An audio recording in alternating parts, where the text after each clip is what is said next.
राधा घर की पुरानी नौकरानी थी। सब उसे राधा मौसी बुलाते थे। वह देव की माँ के समय से काम कर रही थी। देव को उसने गोद में खिलाया था। वह बहुत ही पुरानी विश्वासपात्र घर की वफादार थी।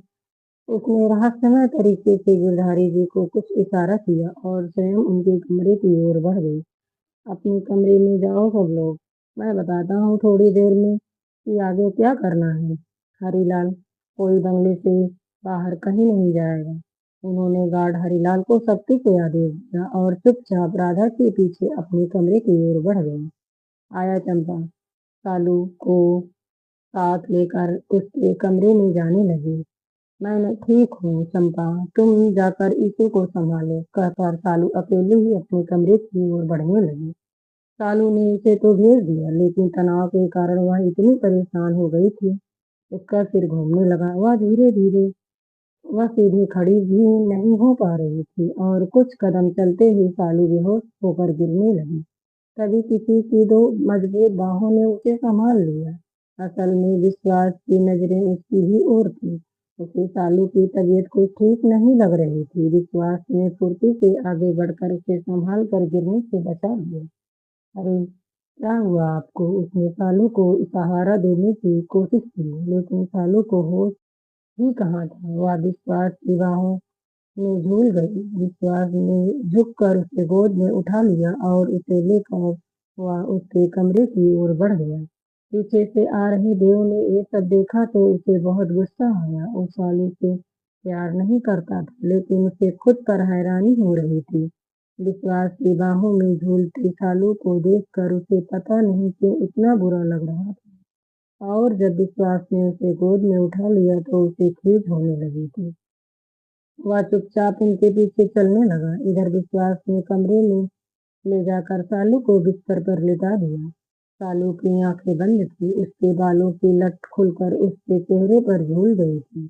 उसके चेहरे पर अब भी तनाव का साया था, लेकिन बेहोशी में भी वह बहुत खूबसूरत लग रही थी। विश्वास का मन हुआ वह ऐसे ही देखता रहे। देव ने देखा विश्वास ने उसे लिटाकर उसके कपड़ों को ठीक किया, फिर एकटक उसे देखता रहा। उसने उसकी झूल गई लट के हाथ से संवारते हुए उसे पुकारा, भाभी उठिए, अब कैसी हैं आप?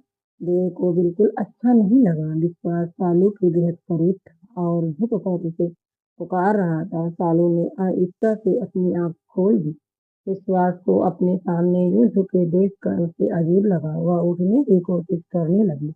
अरे भाभी, घबराइए मत, आपकी तबीयत ठीक नहीं है। ये लीजिए, थोड़ा पानी पीजिए, मैं अभी डॉक्टर को फोन करवाता हूँ। उसने साइड टेबल पर रखे गिलास से कोस्टर हटाकर गिलास सालू की ओर बढ़ाया। सालू ने उठने की कोशिश की तो विश्वास आगे झुककर उसे उठने में मदद करने लगा। बाहर से देख रहे देव को दोनों को इतना ज्यादा करीब देखकर बहुत उलझन महसूस हो रही थी। विचित्र सी भावना भी थी। क्या उसे विश्वास से जलन हो रही थी? यह समझ नहीं पा रहा था कि जब भी विश्वास सालू के करीब जाता है उसे बुरा क्यों लगता है। उसे लगा विश्वास जानबूझकर सालू से नजदीकियां बढ़ा रहा है। वह खुद आगे बढ़कर सालू को उठाने के लिए बढ़ना चाहता था कि तब तक वो विश्वास के हाथ के सहारे उठकर बैठ चुकी थी। उसने विश्वास के हाथ से पानी पिया। ये क्या तमाशा चल रहा है यार? देव से अब तो रहा ही नहीं गया, तो उसने कहा और आगे बढ़कर विश्वास के हाथ से गिलास ले लेना चाहा, लेकिन तब तक उसने गिलास टेबल पर रख दिया था। तुम जाओ विश्वास, मैं डॉक्टर को कॉल करता हूँ।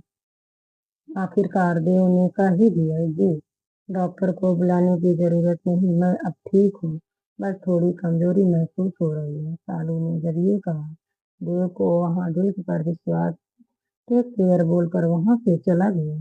देव ने सालू की ओर देखा। वह बहुत ही मासूम और सुंदर लग रही थी। वह उसके नजदीक चला गया। देव का मन हुआ वो उस प्यारे से चेहरे को एकटक देखता रहे। इतनी मासूम लड़की चोर नहीं हो सकती। उसके मन से आवाज आई, लेकिन उस सामने दीवार पर टंगी सारिका की तस्वीर देखते ही लगा उसके भीतर उठ रही लहरों में जैसे किसी ने कंकड़ मार दिया हो। सालू की ओर बढ़ा हाथ उसने खींच लिया। देव तुरंत कमरे से बाहर चला गया।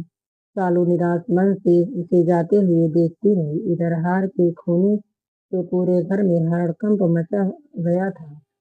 गार्ड हरिलाल ने मेन गेट सहित सभी दरवाजे सील करा दिए थे। एक बार फिर से पूरे घर की तलाशी शुरू कर दी गई। सभी नौकर बेचारे अपनी जान की सौर मांग रहे थे और दुआ कर रहे थे वह हार जल्द मिल जाए ताकि उनकी जान बच जाए। दूसरी तरफ राधा खामोशी से चलते हुए गिरधारी लाल जी के कमरे के बाहर जाकर खड़ी हो गई। कुछ ही क्षणों बाद में वे वहीं आ गए। उन्होंने आसपास देखा कि कोई देख तो नहीं रहा। एक कमरे के भीतर चले गए और उन्होंने राधा को भी भीतर आने का संकेत किया। इधर उधर देखते हुए बहुत सावधानी से राधा उनके कमरे में घुसी और उनके करीब जाकर उसने उन्हें कुछ बातें बताई। जैसे जैसे वे बातें सुनते रहे उनके चेहरे पर अचरज के भाव फैलने लगे। हाँ, तो ये बात है, तुमने खुद देखा राधा भाई? उनकी आंखें पहले तो हैरत के मारे फैल गई और फिर सोचने की मुद्रा में सिकुड़ गई। हाँ साहब, मैंने बरोबर देखा है। तुमने किसी को बताया तो नहीं ना? नहीं साहब, मैंने किसी को कुछ नहीं बताया। हाँ ठीक है, तुम जाओ राधा भाई, उस पर कड़ी नजर रखना। जो भी गतिविधि हो मुझे तुरंत खबर करना। दिन हो या रात, कैसा भी वक्त हो, तुम सीधे मेरे पास चली आना। और हाँ, अपना भी ख्याल रखना राधा भाई। उसे पता चल गया कि तुम्हें भी खतरा हो सकता है। तुम मेरी बात समझ गई ना? जी साहब। और जब तक मैं न कहूँ किसी से कुछ नहीं कहना। जी साहब, कहकर राधा वहां से चली गई। लेकिन गिरधारी लाल जी परेशान होकर इधर से उधर कमरे में चक्कर लगाने लगे।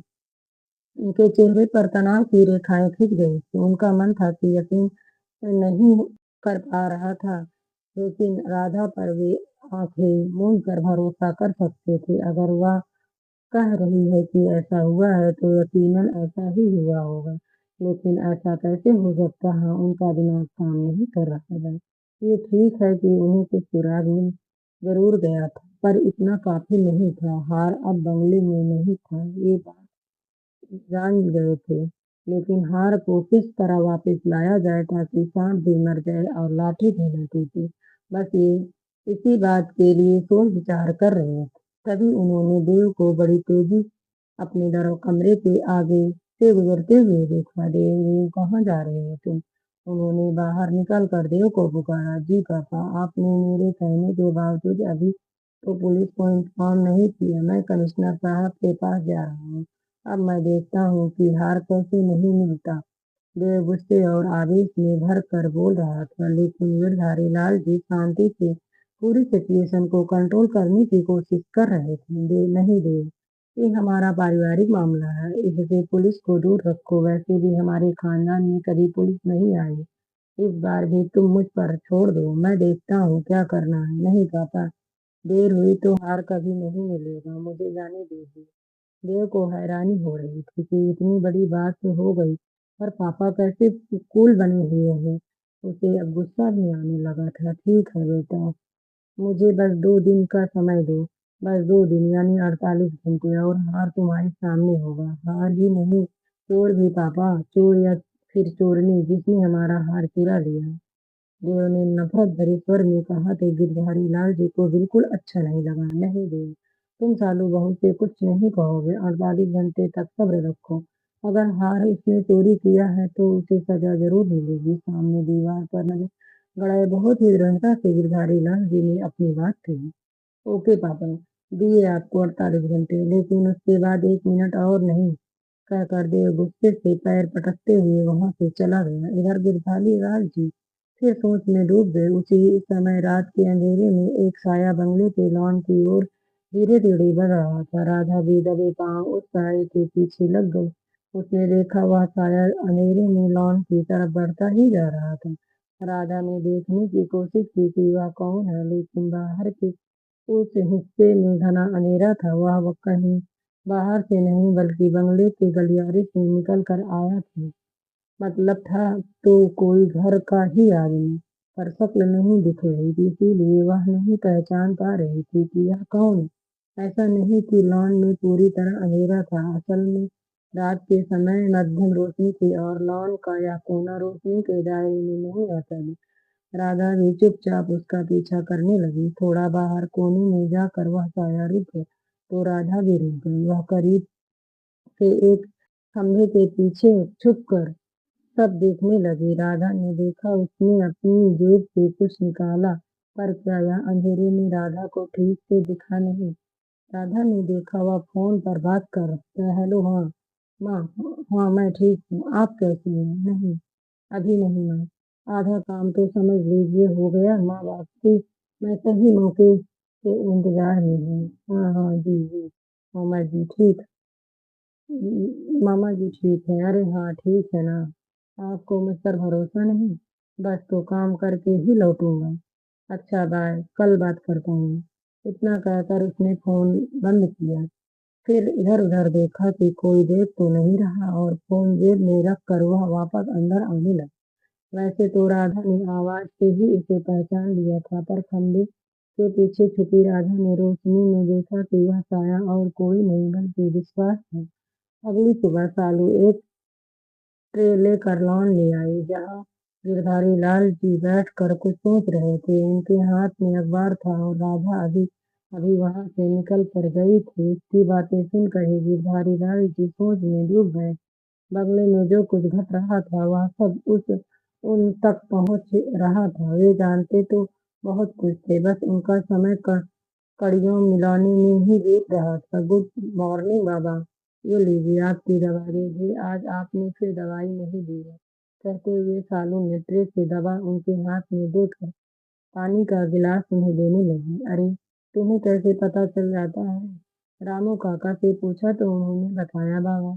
चलिए, बाकी बातें बाद में पहले दवा लीजिए, वरना आपका बीपी बढ़ जाएगा। गिरधारी लाल जी ने दवा ली और गिलास सामने रखे।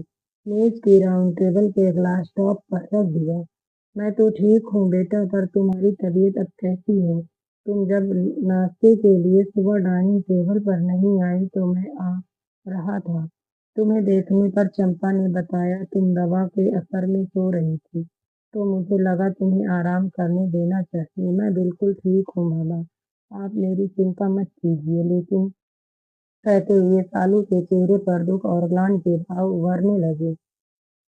बस यह ख्याल मन से नहीं जाता कि मैं आपकी और इस परिवार की अनमोल अनामत को संभाल कर नहीं रख सकी। मुझे माफ कर दीजिए बाबा, मेरी गलती माफी के लायक तो नहीं है, लेकिन मैं बहुत शर्मिंदा हूँ। आपकी माफी ही मुझे बचा सकती है। कहते हुए सालू की रुलाई फूट गई। चिंता मत करो बेटी, जल्दी सच सबके सामने आ जाएगा। कहते हुए गिरधारी लाल जी का चेहरा गंभीर होता चला गया। उनकी निगाहें तो सालू के चेहरे पर ही थी, पर उनके मन में विचारों की आंधी चल रही थी। कुछ दूर बरामदे में खड़ा देव, जो अभी कुछ देर पहले सालू को उन्हें दवा देते हुए देख कर उसके अच्छे स्वभाव और भले व्यवहार से प्रभावित होता महसूस कर रहा था, एकाएक इस हार चोरी की बात आ जाने से उसके जहन से वह अच्छा विचार कहीं चला गया और वापिस वही कड़वाहट लौट आ गई जो उसके मन में सालू के लिए थी। सालू का सुंदर चेहरा, उसकी मासूमियत, यीशु के लिए उसकी ममता, उसका घर के लोगों, यहाँ तक कि घर के नौकरों तक के लिए भला व्यवहार देव को अपनी ओर खींचता था। लेकिन जब भी वह आगे कदम बढ़ाने का सोचता, तुरंत या तो विश्वास से सालू की बढ़ती दोस्ती या हार चोरी से जुड़ी कोई बात उसके कदमों को वापिस रोक देती। वह 2 कदम आगे बढ़ता और 4 कदम लौट जाता, जैसे उस समय भी हुआ। वह बस छुप कर उसे देख रहा था। सरसराहट भरा संगीत गुनगुन कर रहे थे कि भाभी देखिए ना, यीशु बाबा नींद से उठ गया है और आपको ही ढूंढ रहा है।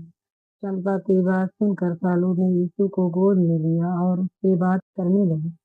मेरा बेटा आज लॉन की सैर करेगा चंपा, है ना? यीशु बेटा, भाभी मैं यीशु बाबा के लिए प्रेम लेकर आऊं क्या?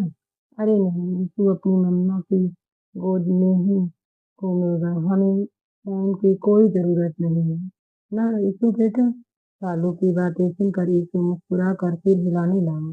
उसे हंसते हुए देख कर गिरधारी लाल जी भी भावुक होकर सिर हिलाने लगे। सालू जैसे स्नेह से भरी प्यारी लड़की को इस घर में लाने थे, अपने फैसले पर उन्हें गर्व होने लगा था। जब वे सालू को यीशु को साथ देखते, सालू की गोद में खेलता यीशु बिल्कुल उतना ही खुश और संतुष्ट दिखाई पड़ता था जितना एक बच्चा अपनी माँ की गोद में होता है। देव भी उन दोनों को साथ देखकर अच्छा महसूस कर रहा था। सच तो यह था कि यीशु के कारण ही सालू इस घर में बनी हुई थी, वरना तो देव कब का उसे हार चोरी के इल्जाम में बाहर निकलवा देता।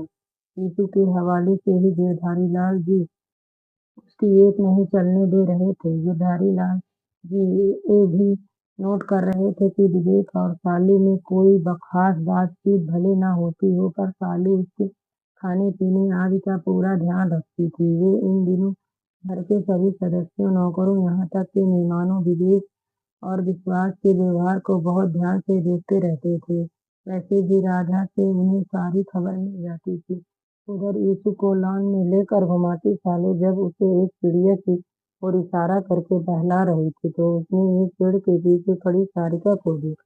उसे देखते ही सालू को डर लगा, लेकिन सारिका के चेहरे पर हंसते खेलते यीशु को देख गहरा संतोष छाया हुआ था। मन ही मन वह सालू को दुआएं दे रही थी कि उसके बेटे के चेहरे पर वह मुस्कान लौट आई थी जो उसके असमय चले जाने से छा गई थी। वह छिपकर खड़ी वहां उन सुख के पलों का आनंद ले रही थी। मुरझाए चेहरे और हरदम रोते हुए यीशु के बदले आज हंसते खेलते यीशु को देखते हुए देव को भी बहुत अच्छा लग रहा था। सालू ने यीशु को जैसे नया जीवन दे दिया था।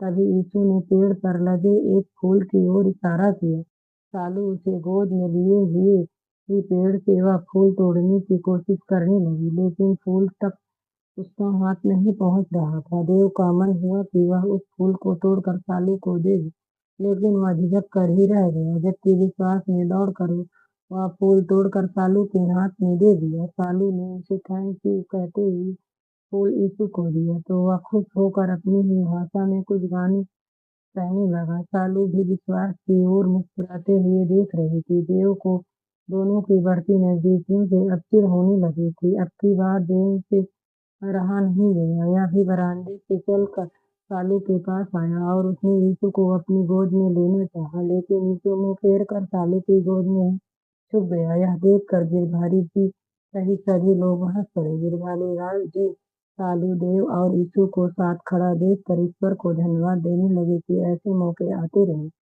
उन्हें पूरा यकीन था कि एक दिन ऐसा ही आएगा जब वे दोनों एक हो जाएंगे। गिरधारी लाल जी ने शाम को पहले राधा और चंपा रामू को अपने कमरे में बुलाया।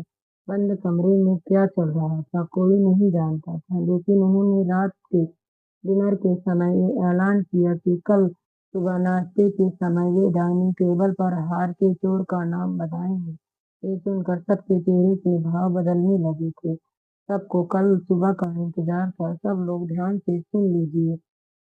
कल सबको नाश्ते के समय डाइनिंग टेबल पर होना जरूरी है।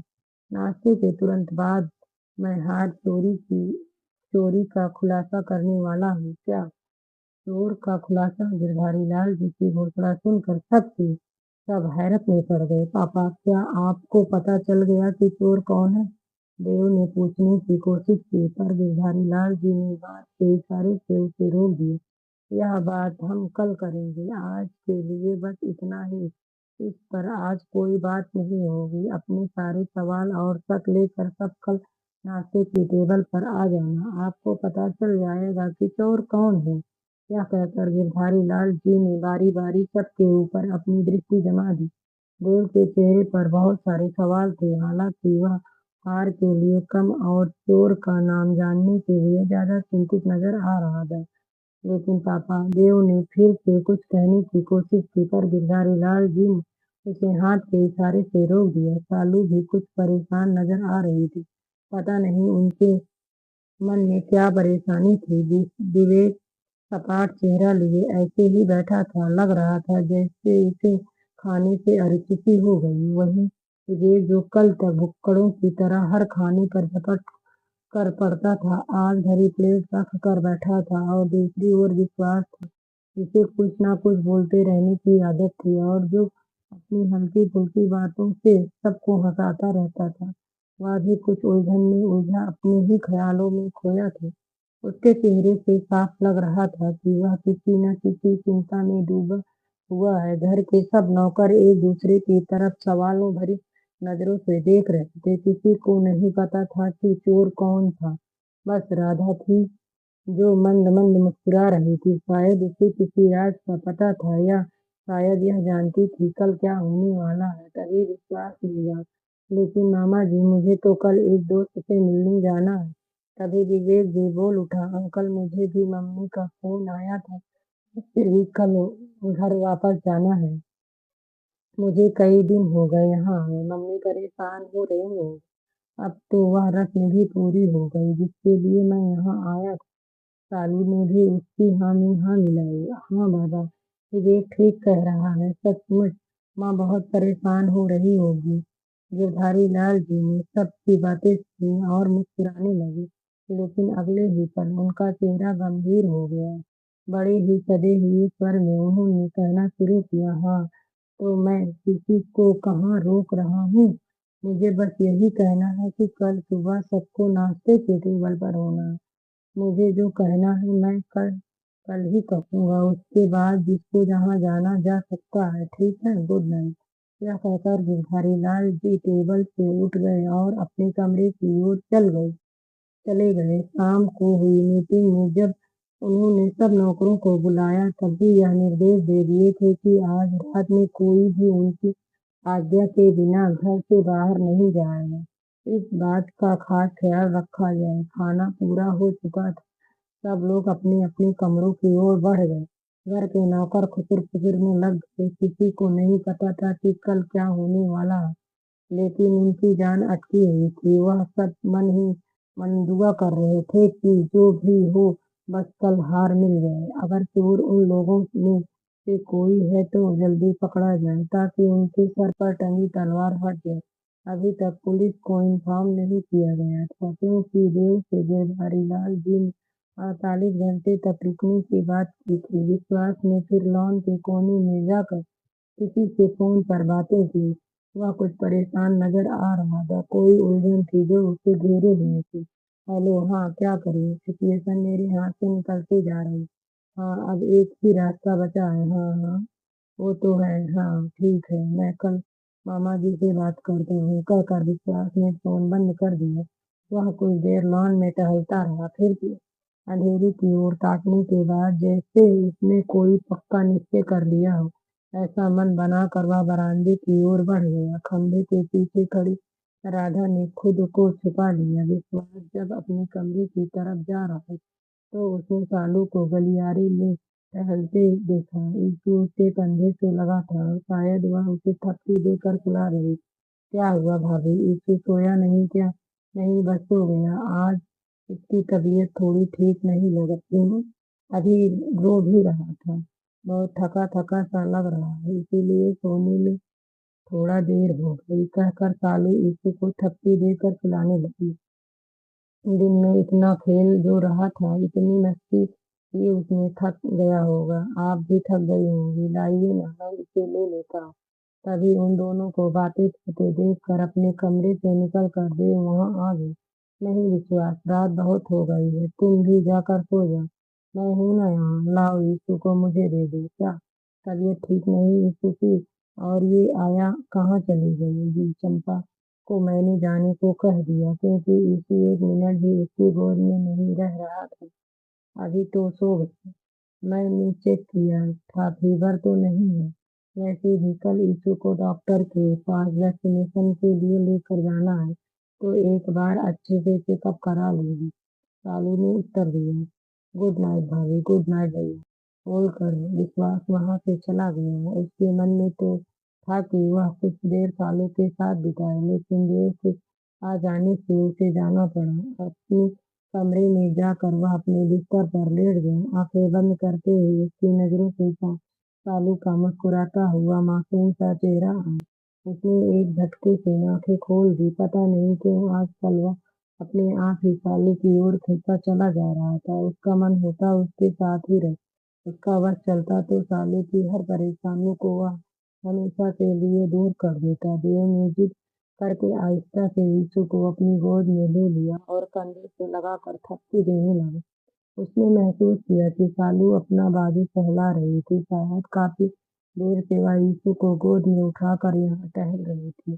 ज़ाहिर है, दुबली-पतली कमसिन सी लड़की यीशु को उठाकर घूमती रहती थी, थक जाती होगी, लेकिन देव ने उसे कभी किसी से कोई शिकायत नहीं करते देखा। वह बस यीशु की देखभाल करती रहती, जैसे कोई माँ करती है। कोई आया कभी यीशु को उसकी माँ सारिका का वो प्यार नहीं दे सकती थी, जिसे भाग्य ने उसे छीन लिया था। जाने क्यों, पर पहली बार देव को सालू इतनी बुरी नहीं लगी। उसने गहराई से सोचा कि अगर सालू अच्छी माँ बनने की एक्टिंग कर रही होती तो कभी तो पकड़ी जाती। अभी तो वह जी जान से यीशु और इस घर के लोगों का ध्यान रखने लगी थी। यहाँ तक कि गिरधारी लाल जी की दवाइयाँ, उनका हेल्थ रूटीन वही ध्यान में रखती थी। किचन में कब क्या बनेगा यह निर्देश अब राधा नहीं वही देने लगी थी। इतने कम समय में सबकी पसंद भी जानने लगी थी वह। यीशु सो गया, चलो अब चलते हैं, देव ने तो साली ने सिर हिला दिया। देव कहना तो ये चाहता था कि अपना भी ध्यान रखो।